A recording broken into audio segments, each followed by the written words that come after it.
నిన్న రాత్రి నేను ఇక్కడ తెలిసిన వాళ్ళ రిసార్ట్లో ఉంటే ఇప్పుడు దాదాపు ఒక 15-20 ఇల్లు ఉంటాయి ఇక్కడ.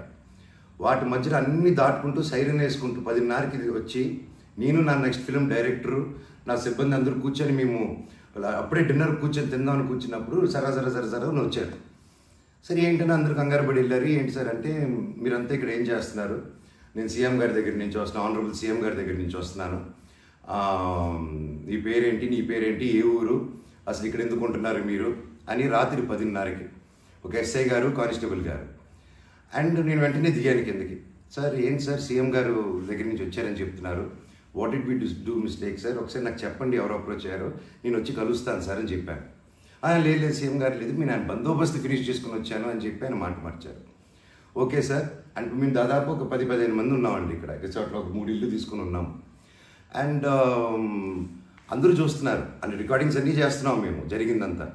లేదు సార్ ఇలా అన్అఫీషియల్గా కాదు సార్, స్టేషన్కి వెళ్దాము, అక్కడైతే రికార్డింగ్ ఉంటుంది, డైరెక్ట్ డీజీపీ గారి ఆఫీస్కి ఉంటుంది, let's do that recording there sir అని చెప్పి మీ కారు వద్దండి స్టేషన్కి వెళ్ళి నాకు ఒకటే చెప్పండి, ఆనరబుల్ సీఎం గారి పేరు ఎందుకు తీశారు మీరు, అండ్ మా వాళ్ళని ఎందుకు ఇంటిమిడేట్ చేస్తున్నారు, అక్కడ షాప్ ఇరిగిపోయి అదంతా చేసి నేను కంప్లైంట్ చేస్తుంటే వాళ్ళని ఏం చేయట్లేదు, అది అడిగిన వాడిని మాత్రం ఇలా వచ్చి టార్చర్ చేస్తున్నారు.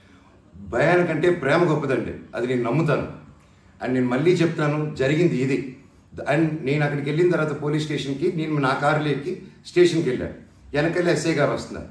స్టేషన్ లోపల ఆగి వెళ్ళిన తర్వాత ఎస్ఐ గారు 500 మీటర్ల దూరంలో ఆగారు. ఆగిన తర్వాత మా వాళ్ళు వెళ్ళి సార్ వెయిట్ చేస్తున్నారు, 2 ఎందుకో వస్తానని కారు తీసి ఆయన వెళ్ళిపోయాడు, ఆయన కానిస్టేబుల్ గారు. నేను లోపలికి వెళ్ళి హెడ్ గారు ఉన్నారు, ఇంకో కానిస్టేబుల్ గారు ఉన్నారు. అయ్యా కెమెరా ముందు మాట్లాడదామని చెప్పి, అయ్యా ఇలా వచ్చి నన్ను డిస్టర్బ్ చేశారు, ఎందుకు చేశారంటే ఎస్ఐకి ఫోన్ చేసి నేను తీయట్లేదు సార్ అంటే స్పీకర్ పెట్టండి అన్నాను, అన్నీ రికార్డ్ చేశారు. అండ్ అఫీషియల్ ఆ కెమెరా ముందే మాట్లాడుకున్నాం. దయచేసి పోలీస్ స్టేషన్లో జరిగిన రికార్డింగ్స్ కుదిరితే చూడండి, మీరు తెప్పించుకొని ఏం జరిగిందో.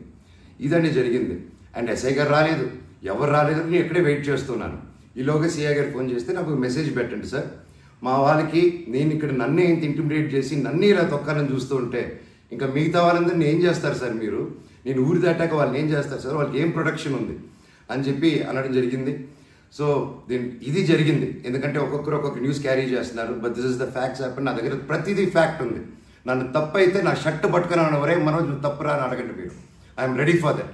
బట్ దీంట్లో ఏది నాది ఒక తప్పు లేదు. అండ్ ఈరోజు కూడా I'm going to meet SP గారు ఈరోజు 5 గంటలకి.